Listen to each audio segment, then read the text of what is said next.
Greetings, everyone. Welcome to the 18th International Conference on Artificial Intelligence and Law. My name is Fernanda Suriani, and this is the second panel of the fourth day of the event. I'm very glad to be here with you.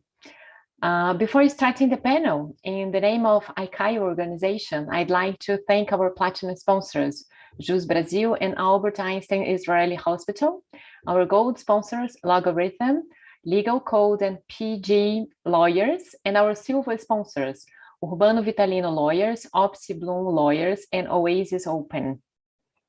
Now, I would like to introduce Mr. George Borges, who will present the full paper with the title, AI Systems and Product Liability. Mr. Borges, you have 20 minutes of speech. Afterwards, we'll move to the questions, and the stage is yours. Welcome. Thank you very much, and good morning or good afternoon, everybody, depending on which part of the globe you are. AI systems and product liability. Did I share my screen? Not yet, I guess. I prepared some slides, which are hopefully visible now. And it's my subject, AI systems and product liability. Just let me move on, just to make it clear, I'm professor of law. I'm not technician, I'm lawyer, and this presentation is on legal aspects of AI systems. So I'm not going into detail of technical aspects. It's about the law regulating the technology in this case. What is the role of liability within the legal framework for AI systems? Let me briefly introduce. AI systems give rise to enormous expectations. We think that the world will be brighter and richer once we are establishing a framework, a coexistence of humans and AI systems in some future. However, at the same moment, there are some risks associated with AI systems. And the most striking example, which made it clear to the world, maybe was the Uber car accident 2 years ago, when a self-driving car was running over and killing a pedestrian. I'm sure you're aware of that. Another aspect of risks associated with AI systems are machine-made decisions, which is often linked to the questions of algorithmic fairness or machine bias. In this case, very often a machine is making a decision which has an effect on humans. For this presentations, I will not deal with the second group. I will deal exclusively with the risk associated to physical harm and damage caused by AI systems, such as machines like self-driving cars and others. AI systems pose a very specific challenge to the legal systems, as AI system can show what I would like to refer to as behavior. Of course, any machine can function, but what is different between function and behavior? Just as a working definition, I would define behavior in this meaning as the ability to choosing actions depending on a perceived situation, which a traditional steam machine 200 years ago could not do, but a self-driving car would have to do at any moment while it's functioning. This is a challenge to the laws, as behavior or choosing action is an ability which was attributed to humans only, not to machines. And the legal system is not prepared to a machine showing its own behavior. It's not surprising that liability is in the core of the legal discussion for an adequate legal framework for AI, at least in Europe. From 2018, the European Commission was active in this field, starting, for instance, with the communication of 2018 AI for Europe, where a good deal of the paper was dedicated, surprisingly, to questions of law, in particular liability. The next, as a step, I want to refer to the work of an expert group on liability and new technologies, which was established by the European Commission in 2018 and delivered its final report in December 2019. I will refer to this as the expert group made the conclusion that some amendments of the current legal framework are needed, in particular, the introduction of new rules on liability. The European Parliament took the opportunity in October 2020 and suggested the introduction of a civil liability regime for AI systems, in particular, including a proposal for regulation on liability of operators of AI systems. And most recently, the European Commission in April 2021 published its proposal for the so-called AI Act. The AI Act is a very, as it's demonstrated by its title, a suggestion which introduces fundamental principles for the use of AI systems. By substance, however, it mainly restricts to the introduction of the duty to establish a risk management systems by operators and producers of AI systems. It does not refer to any liability rules, since these rules will be dedicated to a specific insurance for liability for AI systems. We expect the first proposal by the European Commission to be published in fall this year or spring next year. I want to talk about liability in AI systems. So what are the functions and concepts of liability? This is very important to bear in mind when we talk about the detailed questions. The traditional function of civil liability is to offer compensation for damage occurred. However, a second and possibly even more important function of civil liability is that it creates incentive to the addressee of liability to adapt his behavior. For instance, driving carefully in order not to be liable. When we talk about concepts of liability regimes, we should distinguish between the traditional fault-based liability, which is known worldwide in every jurisdiction which I'm aware of, where liability depends of the existence of a breach of a duty of care. You're only liable under fault-based liability if you breach a duty of care. As a contrasting concept is well known, the concept of strict liability, which exists in a huge number of variations. Basically, the idea of strict liability is that the addressee of liability is obliged to pay damages whenever a damage occurred within a defined sphere of risk. Just to give an example, under many jurisdictions, the operator of a car will be liable to pay damages whenever an accident occurred while operating the car. This is a very easy example of strict liability. The sphere of risk is the operation of the car. And these rules are very important for AI systems as well. The last aspect of the conceptual framework of liability certainly is to whom the liability is addressed. In the current discussion, there seems to be a trend on introducing new rules on strict liability of the operator of an AI system. So the basic idea is that the person being obliged to compensate for damages should be the operator of an AI system. Regarding the producer of the AI system, many authors and legislators refer to the existing framework of product liability. And that's why product liability is so interesting for our questions, since this is, at this moment at least, dedicated as serving also to or dealing with the challenges posed by AI systems.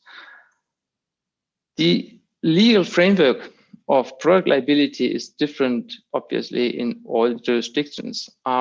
in particular, US law played a very important role in the development of product liability rules. However, in my presentation, as I'm European and in particular German lawyer, I would like to refer to the system of the European product liability, which is applicable all in the European Union and is similarly known by the basic concepts in many other jurisdictions worldwide. The basic rule of the product liability directive is set forth in this Article 1. The producer shall be liable for damage caused by a defect in his product. So there's liability for any damage caused by the product if and only if the product is defective. So the defect of a product is the main reason or source of liability. Please keep this in mind. I will come back to this in a minute. Now, the question is, how can we apply product liability directive to AI systems? It goes without saying, and is not disputed at all, that cyber physical systems, which is a functional unit of hardware and software like self-driving cars, robots, and so ever, are products within the meaning of the product liability directive. It is still somehow disputed, or there's still some uncertainty as to the question in how far software which you can download from the internet can be considered as a product within the product liability directive. Most authors nowadays consider software being a product, and we expect an amendment of the product liability directive, which is announced for next year, which will probably expressly include software into the regime of product liability. This is an important step, as for the past 30 or 40 years, many people were thinking product is never error-free, so software should not be subject to strict liability, but that is state of, or will be probably be state of the art within a few years from now on. When it comes to AI systems and in particular systems which use machine learning to develop their function, the question arises in how far a neural network, or let's say the functional unit of a neural network and the software to run it, can be considered as a product. But obviously, if software is a product, also the functional unit of software and the data model has to be considered as a product. For this reason, all kind of AI systems which are in place will be subject to product liability under the European scheme. The next question is, who is the producer? Who is the RSC of liability? And this is the producer of the AI system according to Article 3 of the PLD, as we call it. The producer is RSC of liability is the producer of the finished product, but also the producer of any raw material or of a component. So if software is a product, in most cases a component, this programmer of such software will be producer and can be liable under the PLD. In the case of a neural network, which gathers its abilities or functions by training, as we know, the person who is conducting that training has to be considered as a producer for the simple reason that the neural network only acquires its functions or abilities via the training, and the training process which is initiated or steered or conducted by a person, that has to be the producer. To sum up, we don't have any difficulty in applying the PLD on AI systems, including systems which are based on machine learning, and we don't have any difficulty to make liable any person who is responsible for the functionality of such system or software. Now I would come turn to the most difficult question, in my view, with regard to AI systems and product liability. As I said in the first part of my presentations, AI systems have the characteristic that they can show what I would like to call conduct or behavior. In this way, they're different from traditional products. A defect is defined as an insufficient property of a system. So we have to refer to the properties of the system and check if they are fulfilling the expectations or not. Insofar they are below the reasonable safety expectations, the product is to be considered as defective. So in the case, however, how can we apply that systems to an AI systems? Again, the self-driving car offers a simple example. If a self-driving car is running flawless for 1 million of kilometers or even miles, is it defective if it causes an accident in the 1 millionth first mile? This example makes it clear, in my view, that conduct or behavior of a system is not per se a property of the system.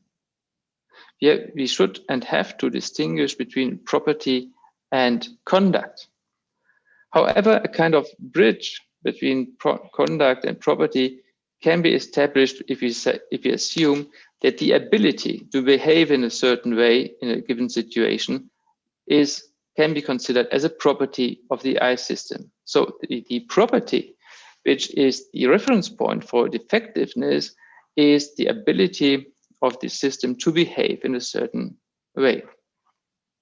5 more minutes, Mr. Portes. Excuse me? 5 more minutes.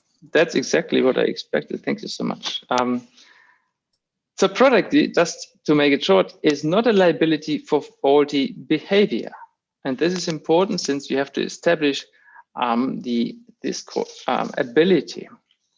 The next question, and in my view, most difficult question, is what is the reference point for the conduct? If you refer to the ability to conduct or behave in a certain way, what is the reference? Is it human behavior? So far, the legal framework doesn't offer any answer to this, since the legal rules were designed for humans, not for machines. Certainly, human capability can serve as a first orientation for safety expectations to AI systems. You should certainly expect that a self-driving car would behave similarly than a human driver, for example, would respect traffic signals or so. However, obviously, there's no limitation by the expectations are not limited by the reference of human capabilities. You definitely can expect a self-driving car to use the brakes much faster with a faster reaction than a human driver. It makes it clear that we need a kind of independent expectations for machine, which are designed to the capabilities of machines and not just apply the rules which have been designed for humans. And the next question is, what is the accuracy? In this conference, as in general, when we develop AI systems, we are proud of accuracy of our tools. But what is the accuracy which we have to expect from an AI system? Can we expect an error-free AI system? Can we expect that it will always, in any future situation, behave correctly? Is that the test? Is it 100% error-freeness what we have to demand? Certainly not, as this would be a liability for behavior, not for an ability. That makes it clear that we have to find out what the fault tolerance in case of an AI systems is, and it's obvious that this depends very much on the risks associated with such systems. You would probably expect a higher accuracy from an airplane or self-driving car than from an AI system which is supporting a lawyer in searching decisions or arguments. And the next question, the next challenge then is, how can we assess that the system fulfills the safety equations, the error, the required accuracy? And this goes via testing. That's why testing of AI systems play a major role in the concepts of liability for AI systems in the future. Proper testing can also be a safety expectation of the product itself under the PLD already. So even if you apply the common, the present legal system, testing can be part of it. The last point I want to mention is the most important one in practice very often, that's the burden of proof. Under the PLD, the injured person shall be required to prove the damage, the defect, and the causal relationship. So the burden of proof is on the victim. Under most legal systems in Europe, we don't have any tools to support the victim in collecting the facts. And even if we had some kind of pre-trial discovery, it is very difficult to establish the fact. For this reason, the expert group, which I mentioned earlier, is suggesting the shift of a burden of proof and say in certain situations. The expert group did not clarify under which circumstances such shift of a burden of proof should be in place. So the crucial question then is, what are the conditions for such reversal of the burden of proof?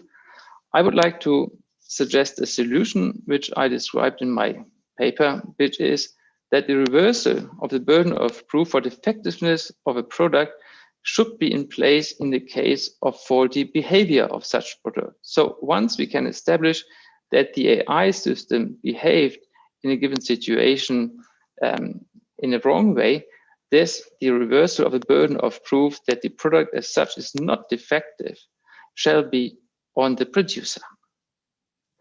To conclude, product liability can in general be applied to AI systems. One of the main challenges is what is to distinguish between conduct or behavior on the one side and a property of the system on the other side. However, we can bridge this by considering the ability to behave in a certain way as a property. There are two main challenges in my view. The one is the definition of the expectations regarding the accuracy of an AI system to behave properly. And the other one is the proof of a defect, the burden of proof of a defect. And here I would like to suggest to introduce a shift of the burden of proof for defectiveness in the case of faulty behavior. And that's it. Thank you very much for your attention. Thank you, Mr. Borges. It was very interesting. Actually, there are many concepts of law that are being challenged by AI, and this is definitely one of them. We have a question from Mr. Adam Weiner.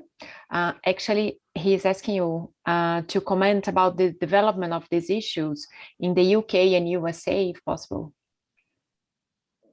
I'm not familiar with the recent developments in the US. In the case of UK, which was part of the European Union until very recently. So in the past, it has had the same rules. And of course, the PLD is still current legislation in the UK. So all I said for the current situation refers to the UK as well. Okay. Another question from Marcelo Lopes is, if product liability law can be applied to situations involving discrimination or otherwise unfair assessments by AI systems, what could be done to encourage producers to avoid biases in their systems? Thank you very much for that question, which refers to my next presentation. It's a very interesting one. To cut it short, in my view, testing is the answer also to fight against bias and discrimination, since the big advantage of AI systems compared to humans is that we can reproduce their choices. So they are open to testing, even though there are limits to testing. Just to give an example, it's hard to reproduce the Uber accident, since there's so many factors and so many potential data which you can never really re-establish. Also, if you consider that an AI system would assess a person based on a video interview, the amount of data makes it very, very hard to do just exactly the same. So even though there are limits, testing is the very big advantage which we have when it comes to machine-made decisions compared to human-made decisions. Okay, good. Francesco Sovrano is asking, what if it's not possible to assess a defect nor a lack of defect? What if it's not possible to assess a defect? Nor a lack of defect. If you don't know if it's defective or not, in that case, there is no claim for damages. So the victim has to establish the existence of a fact, and if the facts do not allow the judge to assess that there was a defect, the case will be dismissed. Okay, and can you have some comments about the Teubner ideas of you give a personality, legal personality for AI systems for liability issues? Thank you very much for that far-reaching questions.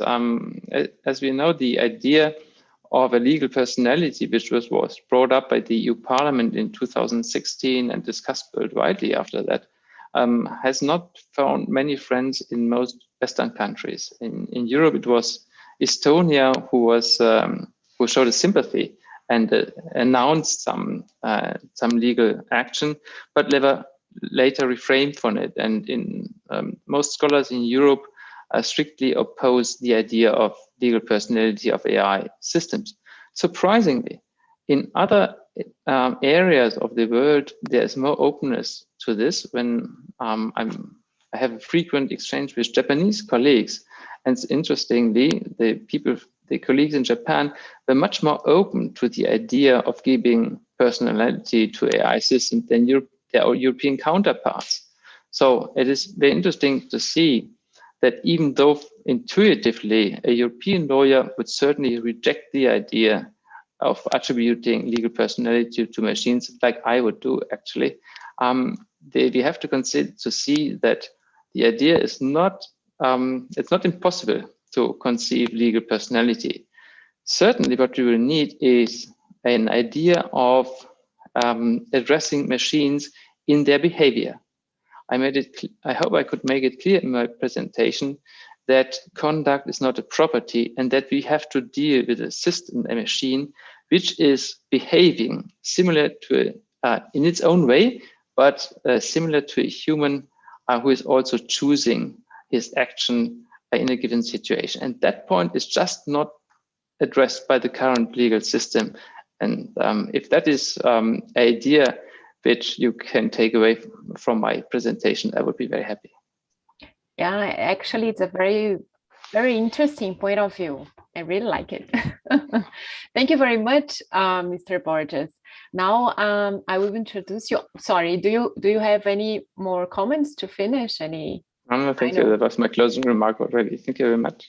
Thank you very much. So next, I will present you to Francesco Sovrano, who will present a short paper called A Dataset for Evaluating Legal Question Answering in Private International Law. Francesco, please, the stage is yours. Welcome. Thank you. Thank you very much. Do you see the slides? Yes, we can see. Okay, that's great. And so, okay, I'm going to present this paper of ours that's a data set for evaluating legal question answering on private international law. And okay, so why private international law, first of all? And that's the first question I'm trying to answer. The answer is that this is a complex legal domain, as you are aware of, and that presents frequent conflicting norms between a lot of legal sources, a hierarchy of legal sources, legal domains, adopted procedures, and so on and so forth. So it's quite complex to be able to somehow handle all these different information, all this information. And so legal experts in this case have to access heterogeneous sources to apply hermeneutics, and also they have to possess a deep understanding of legal language. And at least this is clear to me, not being a legal expert at all. I'm more computer science. So when I try to read some kind of legal source, I always struggle to sometimes disambiguate the meanings from natural language to legal language, in a sense. Anyway, so hermeneutics is still an important aspect to be aware of when analyzing these legal sources. And so reasoning over private international law is quite challenging, especially if it's automated reasoning, and especially when regulations change frequently or are big enough in size. And so even for a human can be daunting in some cases because of the differences, the subtle but clear and strong differences between jurisdictions and the sources. And so here we go to our research question. So the idea is that we identify this being a challenging challenging aspect to tackle, a challenging problem for artificial intelligence. We are interested in providing automated answers to questions written by legal experts for extracting information out of private international law legislative texts. And so this is kind of challenging according to state of the art, at least. And so the first point is to be able to evaluate such a tool, any kind of tool for automated answering to these questions. And properly evaluating requires the identification of a data set, an evaluation data set. And this was the very first, let's say, step we had to take in order to consider, in order to develop any kind of automated question answering tool. And so this is why we are focusing today with this paper. We are focusing on this kind of on a data set, and because it's mandatory for any kind of tool for the evaluation, proper evaluation. So we improved over our previous work using a larger and more curated data set on private international law, and we published that work on Jurix 2020. And we decided to extract the data set out of the 3 regulations European Union from the European Union, and these are Rome 1 regulation that's on the law applicable to contractual obligations, Rome 2 regulation that's on the law applicable to non-contractual obligations, and Brussels 1 bis on jurisdiction and the recognition and enforcement of judgments in civil and commercial matters. So 4 minutes, please. Sure. So the target of our tool is the practicing lawyers with reasonable yet not expert knowledge of private international law.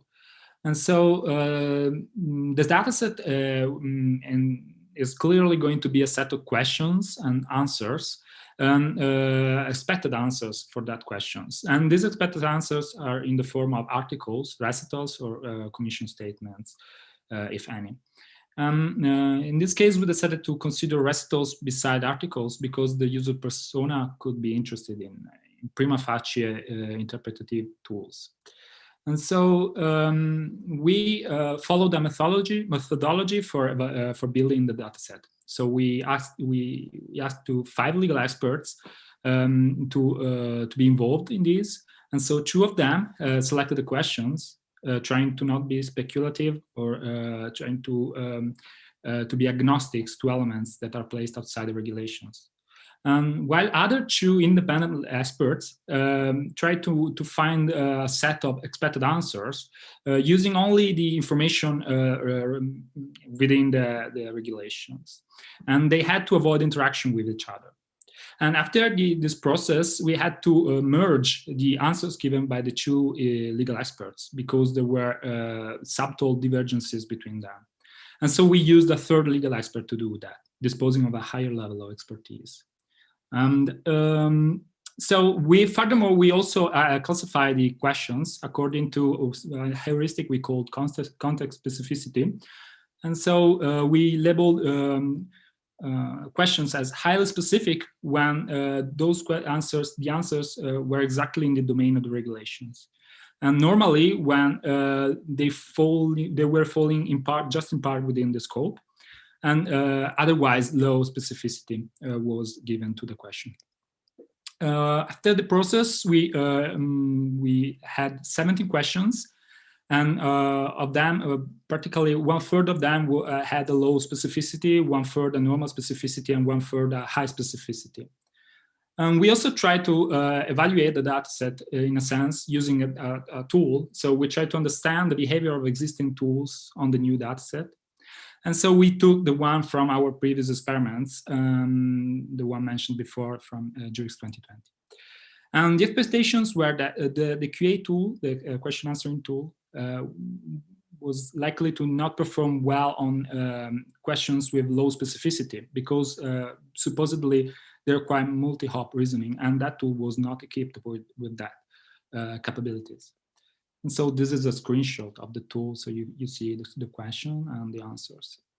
After the evaluation process, we got the scores, and we grouped them by questions specificity, and we observed that the expectations were somehow met because we saw that the F1 scores increased proportionally to the context specificity.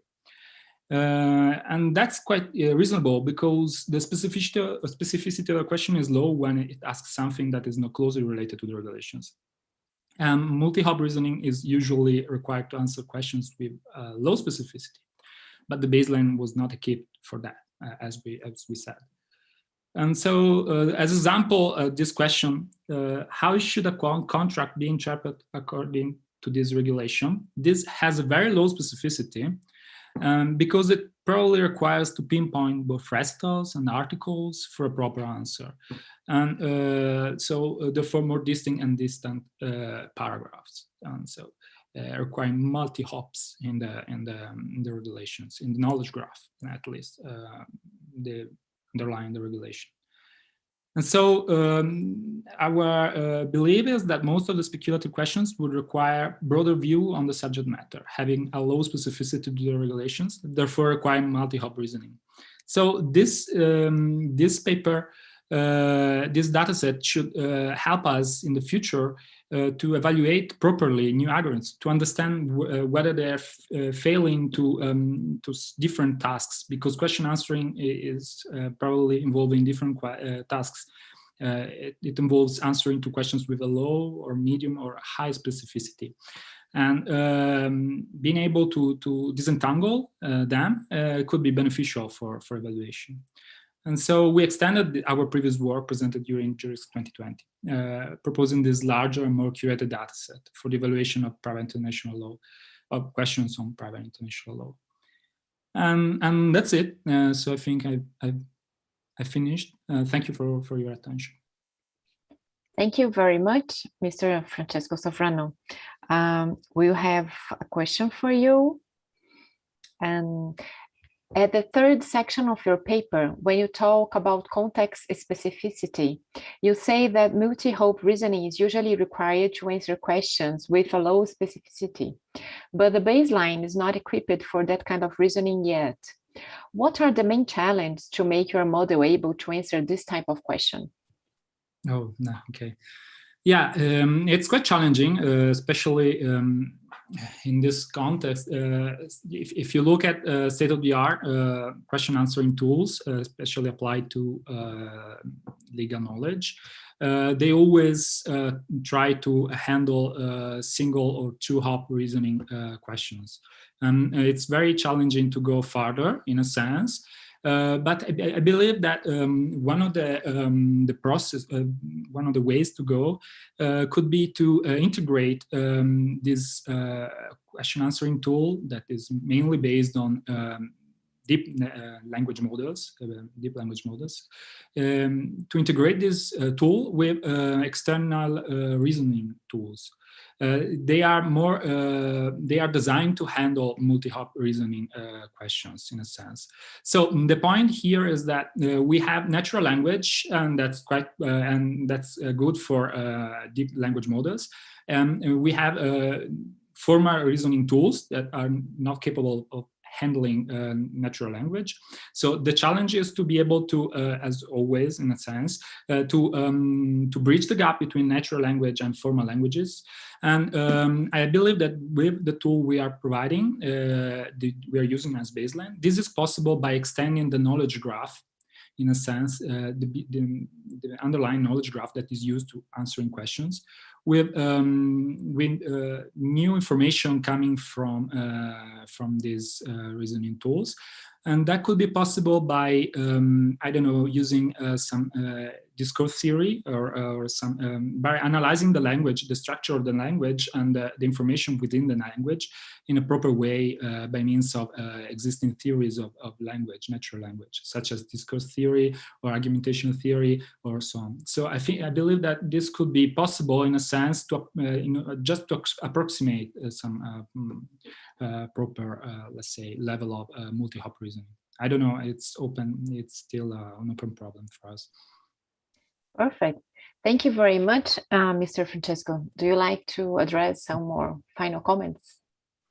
No, I think unless there is any more questions. Not yet. Actually, we have a delay, so maybe some more questions will come, but not yet. So thank you very much. And next, I will present you to Mr. Fernando Esteban de la Rosa, who will present a short paper called Making Intelligent Online Dispute Resolution Tools Available to Self-Represented Litigants in the Public Justice System. Mr. Fernando, the stage is yours. Welcome.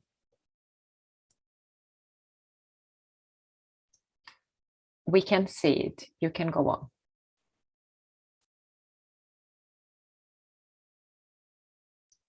You are muted. Okay. Now, yes. Thank you very much. First of all, I would like to thank the organizer for such a great organization of this conference. Thank also for allowing me to present this contribution together with my colleague, John Selesnikov. He's a regular at the association's conferences, not me, in this case, it's my first time. I come from the University of Granada in Spain, where artificial intelligence and law studies are being enhanced through a research unit created in 2018 named Digital Society, Security and Protection of Rights. This is an open research unit aiming to promote joint research initiatives, especially with researchers belonging to this association. This is the name of my our contribution today is making intelligent online dispute resolution tools available to self-represented litigants in the public justice system. Our contribution focuses on the technological changes being made to justice systems to support the vulnerability of self-represented litigants. This situation of the self-represented litigants is becoming more and more frequent and is increasing in both common law and civil law justice systems. The aim of this presentation is first describing the use being made by some jurisdictions of combined ODR and AI tools for self-represented litigants, and second, to promote the debate on the ethical governance of making these tools available to self-represented litigants. To this, we will follow an European approach. The point of departure, is that ODR, online dispute resolution, is moving more and more from ADR to courts. ODR allows users to appear in court on their own without legal assistance. ODR allows the users to file a claim, to follow a case, to negotiate with the other party, to have the intervention of a mediator, and also to have a hearing through video conference, telephone, face-to-face. But it is possible to move a step forward, and some jurisdictions have begun to provide justice users with intelligent user-centric ODR systems incorporating information and assessments AI tools, diagnosis AI tools, and predictions tools.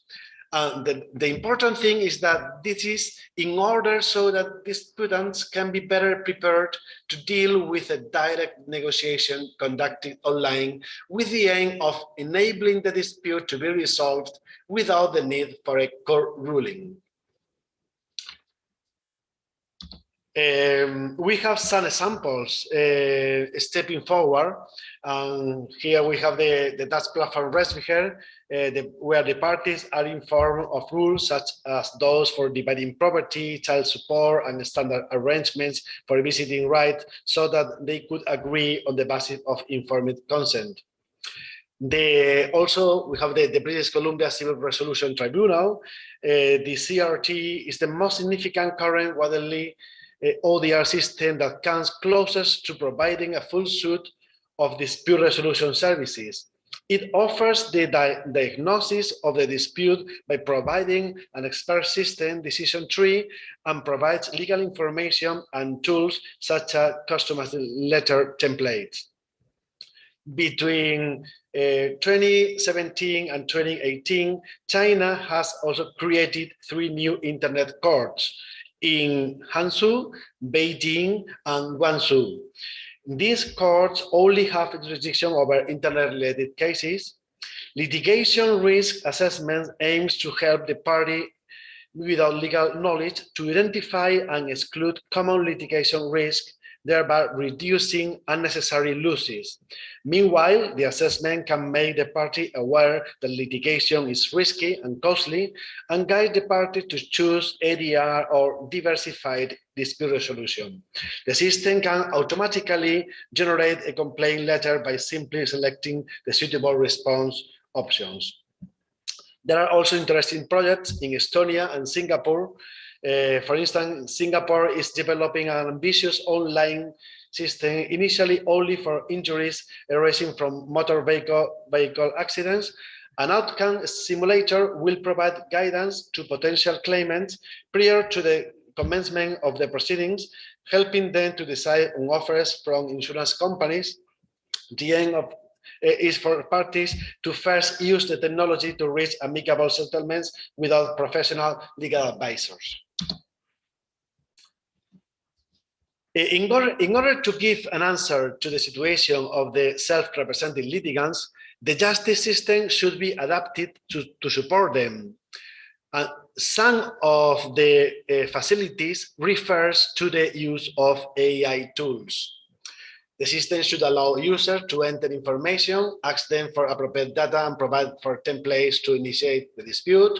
The system should provide information on how important it is to act in a timely manner and where to send the dispute.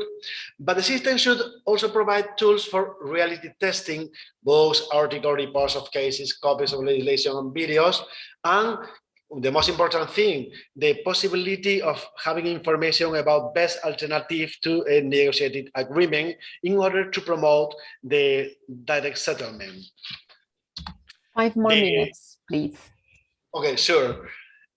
Communication tools are also important. Decision support tool, if the disputant cannot resolve their conflict, software using game theory or AI can be used to facilitate trade-offs, and drafting software is also important. In Europe, there is a concern about ethical issues and government related to AI. It is well known, the European Ethical Charter on the use of AI in judicial system and their environments. But we have also documents in the field of the European Union, like the opinion of the European Economic and Social Committee, the Digital Revolution in View of Citizens' Needs and Rights, the White Paper of the European Commission on Artificial Intelligence, the resolution of the European Parliament with recommendation to the Commission on a framework for ethical aspects of AI, the communication from the Commission called Digitalization of Justice in the European Union. And finally, the most important document today is the proposal for a regulation laying down harmonized rules on artificial intelligence. The position of the European Ethical Charter is clear. It's admit that there are inherent risks in these technologies, and these tools could create a new form of normativity. The report is skeptical about considering this compatible with the individual right ensuring in the European Convention on Human Rights, fair trial, the right to an independent and impartial tribunal. So it's not clear this compatibility. The position of the European Commission is a little bit more open. It's considered also that the proposed requirements in the white paper on increased transparency, human oversight, accuracy, and robustness of these systems aim to facilitate their beneficial use while ensuring that fundamental rights, including non-discrimination, based on sex, racial, ethnic. So it would be possible to respect the due process principles. And the position of the new proposal for regulation is open, but it's not completely clear. So it is make a separation between both possibilities of using AI. But at the end, the decision would be in the hands of the states. We submit that neither the recent official documents of the European Union nor the Ethical Charter on the use of the AI in judicial system and the environment deal directly with the admission of AI tools aimed at enabling the party to assess their legal position. Because self-represented litigants generally lack legal skills, and in view of the objective to encourage negotiation, we submit, John and me, that this issue of technology for this purpose should be considered high risk. However, in view of the beneficial impact of the functioning of the judicial system, it is necessary to identify the technical limits and the safeguards to be met by the machines offered by the public justice systems to self-represented litigants. From this point on, the need arises to find out what information should be provided, which technology should be used, and what safeguards need to be put in place. But this is the topic to another conference. Thank you very much for your attention. And John and me, we will pleased to answer the questions. Thank you very much, Mr. Fernando Esteban de la Rosa. It's a quite interesting subject. Well, I have some questions for you. And actually, it's taking from your conclusion. So what are your suggestions of safeguards to enable the use of AI by judges and at the same time avoid bias against minorities or the development of rule of law, meaning the evolving interpretation of the law? For instance, the case Brown against Board of Education in US, if it was based on AI, all those best precedents, past cases, maybe it would be an impact to evolve the interpretation of racism in US. So that's the question. I must say, sorry. Can I say on this? Yeah, I mean, Brown versus Board of Education is something I've written a lot about. It's an incredibly important case because the basic premise was in 1896, the Supreme Court the United States in Plessy versus Ferguson said segregated schools are okay as long as they're equal. In 1954, in Brown versus the Board of Education, they said we have observed over the last 58 years that segregated schools are not equal. So we can't allow segregated schools. Now, the basic point coming out is that AI should never, you should not have robots making decisions. And none of us are actually arguing that. It has got to be the human judge that makes the decision, but the AI can help the human judge make much better decisions. The AI can also be transparent. You can look at the way, often judicial decision-making is not transparent. With computer systems, you can look at how they reached a decision, and if you're not happy with the process, you can undo it. Do you want to answer as well, Fernando? No. Yeah, only to say that the possible measures in order to control, to submit to control, it depends on the technology used. But because one thing is to develop an expert system that is a question of programming, and other thing is using machine learning. It's completely different. Indeed, it is important to decide which is the technology, the best technology, in order to offer information to the self-represented litigants, because of the different functioning of this technology. So, but for instance, for expert systems, that I probably would say that it is better to use expert systems than technology of machine learning in order to inform users. Maybe it would be possible to use some of the recommended in the white book of the European Commission, like concerning possible testing of application and the need to provide relevant documentation on the purpose and functionalities, maintaining the possibility to correct errors, and providing information to users that the answer given by the machine may not necessarily match the answer that would be given by a judge hearing a case. All of these are causal measures that it could justify the use of this kind of technology. Okay, another question. You said that the self-represented litigants push the limits of judges' impartiality, and that ODR tools may overcome this issue. In your opinion, the fact that the court provide information, like the British Columbian Tribunal, in such a way that the parties may obtain a prediction of the outcome, even though meant for the preliminary stage of direct negotiations conducted online, can also affect court's impartiality, in the sense that this prediction may cause a machine bias.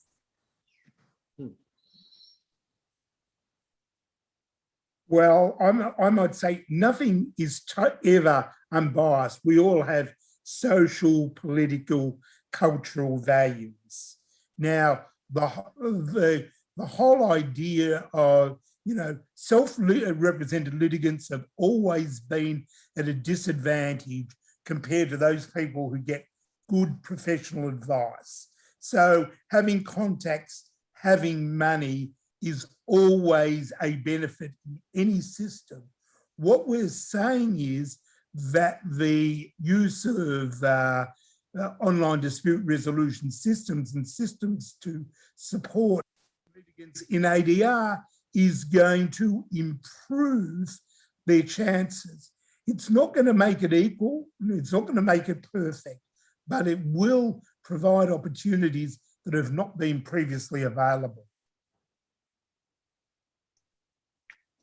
And do you think AI, in a sense, in the system, the justice system, how can we avoid the machine bias? I mean, all the prediction, all the drafts or the propositions made by the system that is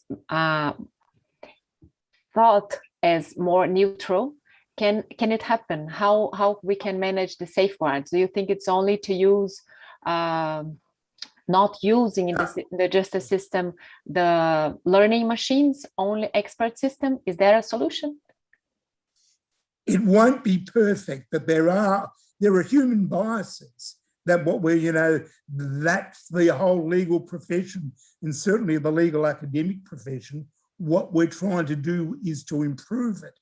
And the one way to bias is to make everything transparent. And what I'm arguing is that the legal system has generally been a mumbo jumbo, which non-professionals don't understand. Technology, particularly expert systems, rule-based systems, is going to help you understand this process. Perfect. I totally agree. The user-centric technology using to simplify all the complexities of the justice systems will be a great advantage for the vulnerable ones. Thank you very much. And well, now we'll have a short, do you have any final comments? John, especially because, no, okay.